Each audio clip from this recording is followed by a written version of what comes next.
Okay, so greeting from Group 3 for SM project, we have selected FMCG as an industry, and under this industry, we have selected HUL and ITC. Next slide. So introduction of FMCG. Fast-moving consumer goods sector is India's fourth largest sector with household and personal care accounting for 50% of the FMCG sales in India. Talking about its market size, revenue of FMCG sector has reached to 3.5 lakh crore in FY18 and is estimated to reach US $103 billion in 2021, and FMCG market is expected to grow at 9 to 10% in 2020 to 2025, and rise in rural consumption will drive the FMCG market, and it contributes around 36% to overall FMCG spending. And FMCG urban segment has witnessed a growth of 8%, whereas rural segment grew at 5% in quarter ended last year. Next slide.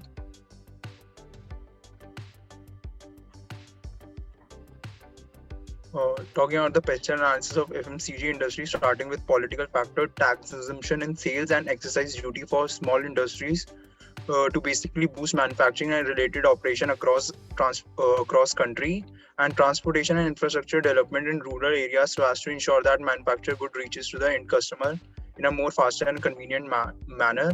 And talking about the second factor, that is economic factor, fourth largest sector in Indian economy and a huge market share. And India has received huge and steady FDI inflows in the past 2 decades.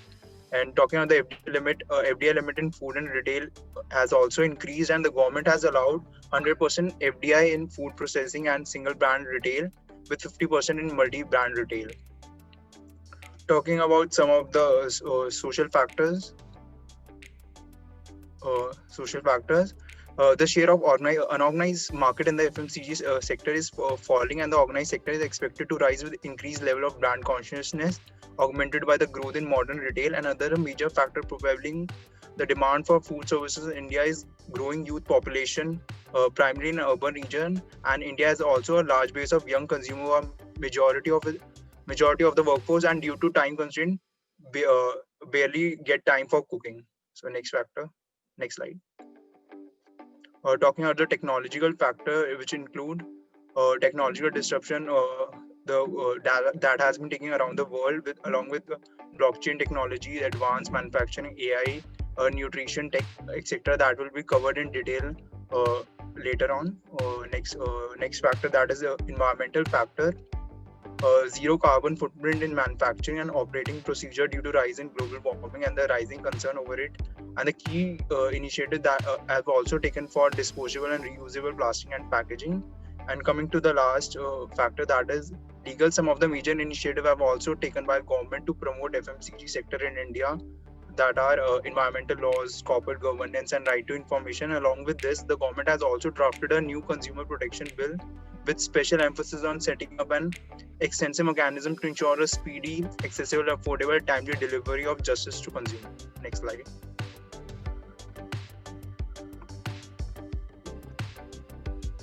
The growth in sales of major FMCG companies like Dabur, HUL, ITC, and Marico is signaling the revival of consumer demand in India.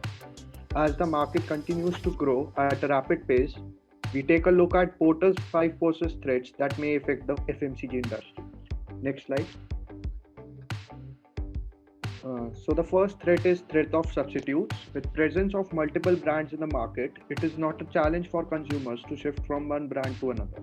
Strategic decisions like price point and quality play key roles in attracting consumers. With narrow product differentiation under many brands, it's rather easy for a consumer to switch from one brand to another. Next threat is competitive rivalry. Many players are expanding into new geographies and categories, and modern retail share is expected to be valued at $180 billion in 2025. The FMCG industry has been a highly fragmented industry as more companies enter the market. Also, launch of private label brands by big retailers, which are competitively priced with offers and discounts, will limit competition for weak brands. The next threat is bargaining powers of buyers. While rising incomes and growing youth population have been key growth drivers of the sector, brand consciousness has also aided demand. With low switching costs inducing customers to shift to other products, there will only be more demand for new products Also, the availability of same or similar alternatives backed by strong influence of marketing strategies will help the sector. The next threat is the threat of new entrants. Any new competition in the market poses threat to the existing players in the industry. With investment approvals of up to 100% foreign equity in single brand retail and 51% equity in multi brand retail, the market is expected to be crowded. Also, companies will be forced to spend aggressively on advertisement, which will only hurt the business in the long run. The last threat is the bargaining powers of suppliers. Big FMCG companies are often in a position to dictate prices through local sourcing from fragmented group or key commodity suppliers.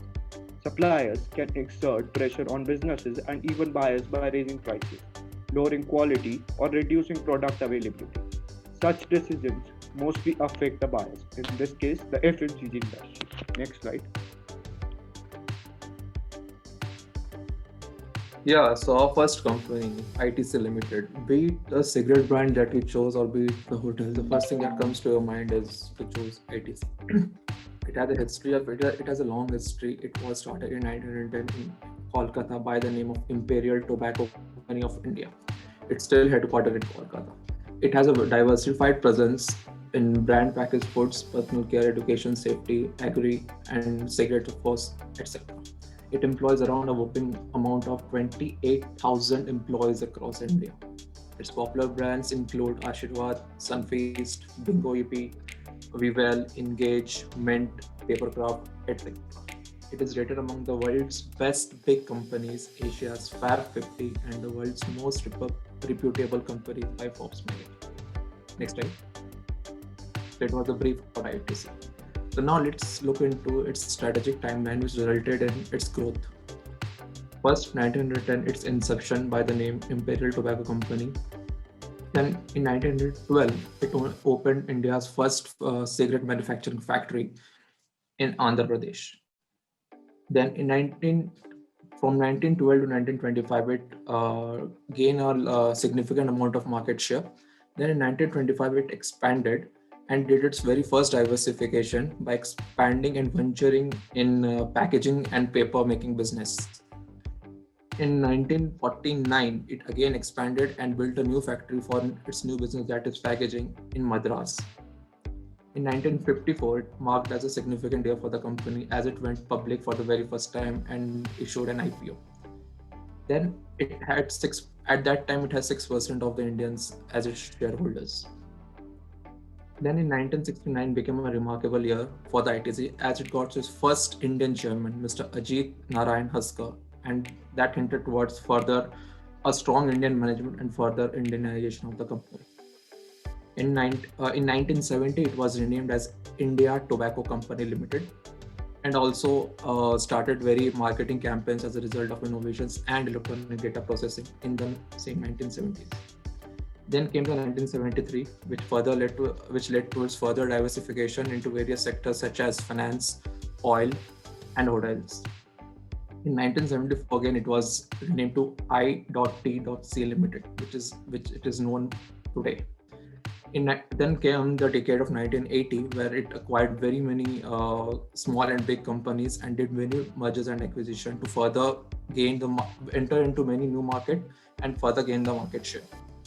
Then came the dawn of the new era, dawn of the new century, and it diversified diversified further and opened its first retail store in New Delhi. Then from 2000 to 2020, it has gained market share in further ventures in which it entered. And now recently it acquired Sunrise Foods, which is a market leader in edible oil section. Next slide, please. Yeah, let's look into the SWOT analysis of ITC. Its major strengths are its strong and experienced management, brand presence, obviously, and its diversified product portfolio. It has around 6,500 e-Chopal CSR activities and sustainable initiatives that further enhances brand image, and it employs around 28,000 people. And excellent research and development facilities. Also, these cumulatively add to the strengths of the ITC. Now let's look into the weaknesses. it is still dependent on mainly on its tobacco revenues and tobacco business, and people have others which people have other cheaper substitutes. And also its hotel industry, its hotel sector is struggling and to get a huge market share. The opportunities that ITC has is to tap the rural market and further penetrate the semi-urban market. Then the merger and acquisition, it can still do very many M&A in various sectors in which it is struggling to make its own presence and further strengthens its image. Next is it's increasing purchasing power of people, thereby increasing demand. So the demand is increasing, so there it can grab further opportunity to gain more revenue. Now let's look into the threats, which the strict government regulations and policies regarding the cigarettes is definitely dampening its total overall revenue. Next, it's intense and increasing competition amongst other FMCG companies, other big FMCG companies like HUL, Dabur, GCPL for that matter. These are posing serious threat and competition to the ITC. And this is now in the retail, the FDI is allowed. The foreign international brands are also competing in the same sector with ITC. Next, please. Yeah, now Abhishek Narang will take over. So after the detailed analysis, the goals that we can derive from this vote are mostly driven towards the environmental issues that we all are in. Like the goals that are suggested are like the total energy that the company is using that can be derived from the renewable sources, or the ITC can be made a carbon, water and solid waste recycling positive organization. It can also keep a target of 50% reduction in specific emissions and 35% reduction in specific energy consumption by the year 2030. These are some targets that can be kept for in the terms of environmental issues. Now talking about the human factor, it can also try to create sustainable livelihoods for 10 million Indians by 2030. Also, it can sustain and strengthen the human capital capability to achieve business goals and enhance ITC's standing as a top employer through purpose-driven investments in people development. Now, moving on. Now, this is the BCG matrix, or we can also call it as the growth share matrix. BCG matrix actually provides a strategy to analyze the product portfolio of any company in terms of its market share and its growth prospects. So coming to the first quadrant, which is the star quadrant, we can see that whenever you would notice that whenever we hear the word ITC, the foremost image that appears in our mind is of the hotels. Yes, this is right. ITC has been a market leader since very long in hotel industry and in the agri-business industry. It has also been performing remarkably well in the paperboards and packaging. Now this was the star quadrant, and going next to the cow quadrant. This quadrant actually shows those products which are producing a lot of revenue but can still improve and have a lot of area to improve. So if you would notice that ITC's products like Sunfeast, Bingo, Yippee, Savlon, Mangaldeep are perform great, but these are not the market leaders in their segment. For example, if we talk about the Sunfeast, Britannia is the market leader. If we talk about Bingo, Lay's is the market leader. So it has been performing good, but there is a lot of area in which it can improve. So this is the key reason why we have placed this in the cow quadrant. Now coming to the question mark quadrant. This is that quadrant which can produce which has a lot of growth prospect but has not been able to perform well till now. Like we have placed personal care products of ITC in this quadrant. Now major brands that are represented by ITC in this quadrant are like Fiamma Devel and Savlon and Engage perfumes. So if you would see that these are targeted towards the high-end customers. So ITC is losing a lot of big chunk of audience, as it is only as these are premium products and these can only be afforded by some of the customers. But as we know that India is getting urbanized every year, so we see a lot of growth prospects for personal care products of ITC. Now coming to the last quadrant, which is the dog quadrant. These are, in this quadrant we actually place those products which are neither performing well and which nor they have the any future good prospects. So we have placed ITC Infotech in this quadrant. Why? Because if you even if you see that many of you wouldn't have even heard about this company. This company has not been able to perform well and is and faces a lot of competition from market leaders like HCL, Infosys, TCS, etc. So this is that segment which we would suggest ITC to lose on as soon as possible, or re-strategize its policies in case of it. So this was the BCG matrix. Now Dhruv would take on from here. In the summer of 1888, visitors to the Kolkata harbour noticed some crates full of the sunlight soap bars. This began an era of marketing branded FMCG through Unilever. Hindustan Unilever Limited, more commonly known as HUL, is a collaboration of three companies which merged in 1956. Though its root, Hindustan Vanaspati Manufacturing Company, was established in 1931, which marks the beginning of HUL. With a product portfolio so vast, it can be found in every household and every store. It provides huge employment opportunities with the vision to grow its business while keeping in mind the social implications. Some of its product includes Axe, Boost, Dove, Lux, etc. Next slide. Now the question arises that how a company so vast built its reputation and stayed ahead in the market, matching its competition. So HUL majorly played on 5-6 strategies to have a significant growth. These were product diversification, some timely mergers with other brands or companies, a market diversification strategy, cost leadership, and R&D. Throughout the 100 years which HUL have been in its market, it has always focused on diversifying either in personal products or moving into food industry. It has also played on its research and development in 1965 it launched Signal toothpaste. In 1969, with more in R&D, it introduced more products like Brew Coffee and Rin Bar. Talking about the cost leadership strategy, it introduced Fair and Lovely which was very cost effective, and it could be used by all low level income households too.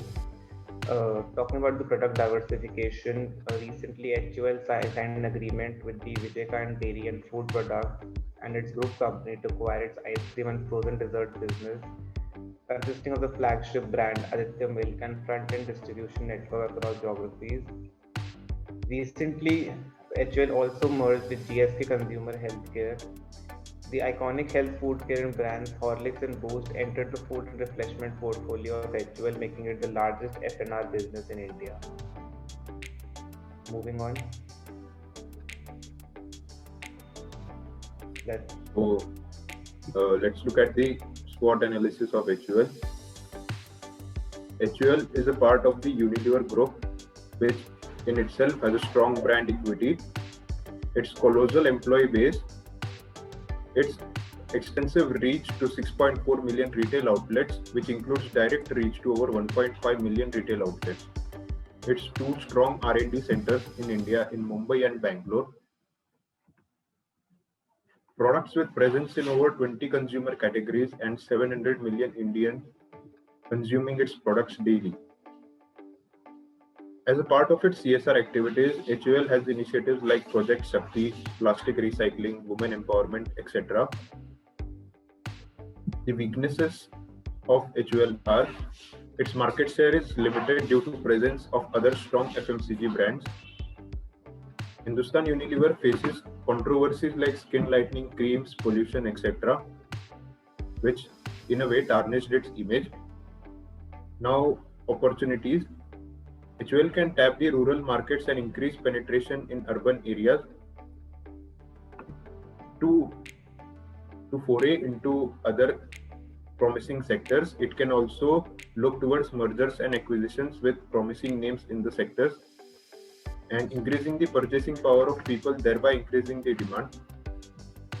The threats to HUL are intense and increasing competition amongst other FMCG companies, which can directly affect this business. Foreign direct investment in retail has been completely opened by government, which will thereby allow international brands to also enter the market. Competition from unbranded and local products can hurt Unilever's market. The goals that have been suggested by after the SWOT analysis are improving health and well-being. In long term, HUL can help a billion people take action to improve their health and well-being. It can help the discerning audience to take care of their health with its products, reducing the environmental impact. HUL can in the long term halve its environmental footprint by making use of new technologies like recyclable and reusable products of packaging, enhancing livelihoods. HUL can enhance the livelihoods of hundreds of thousands of people as they grow their business with its strong CSR base.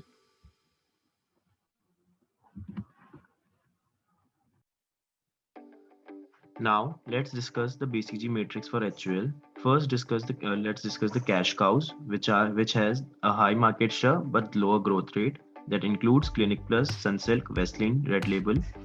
Then let's come to stars, which has a high market growth as well as high market share. That includes X, Lifebuoy, Fair and Lovely, Vim, Will, Surf Excel, Kisan Jam, Norsu. Then let's come to question mark, which has a high market growth but less market share. That includes Close Up, Pepsodent, Breeze, Taj Mahal Tea Bags, Domex, Nor Meal Maker, Rin, etc. And the last is Dogs, which has a low market share as well as low market growth, which includes Taza, Brookbot, Sehanman, Brew. Now, let's come to the next slide, which tells us about the technological disruption in FMCG sector. So first one is the use of blockchain. So the distributed logic technology has started to revolutionize the entire consumer goods supply chain, facilitating transaction in a secure and transparent environment. Consumers are now able to quickly trace the source of their purchases, ships, and easily check if a track is fully handed before scheduling a delivery. Now the second is the use of Internet of Things, that is IoT. As IoT technologies continue to evolve, FMCG companies introduce new in-store devices to enhance customer experience. Some of these devices include digital signage screen displaying messages, interactive terminals, and smart robots as sales assistant. Next is the use of digital assistants. Artificial intelligence powered voice-based systems that support consumer to find goods on e-commerce platforms are gaining popularity. Trends Watchers estimate that 500 million people using voice-activated assistants today will be 1.8 billion in 2021. Now, next, the on-demand delivery. Today's busy lifestyle demand much greater convenience and as well as efficiency. So to incorporate that and encounter in one app, like on-bike delivery, ships that automatically arrive to in a specific direct destination on request. Then comes the reusable, recyclable, and compostable packaging. Packaging goods transformations move away from traditional plastic packages toward reusable and sustainable packaging like sugarcane, plastic tubes, as well as bowls made from plastic fibers, among others. Now the last one is the nutrition technologies.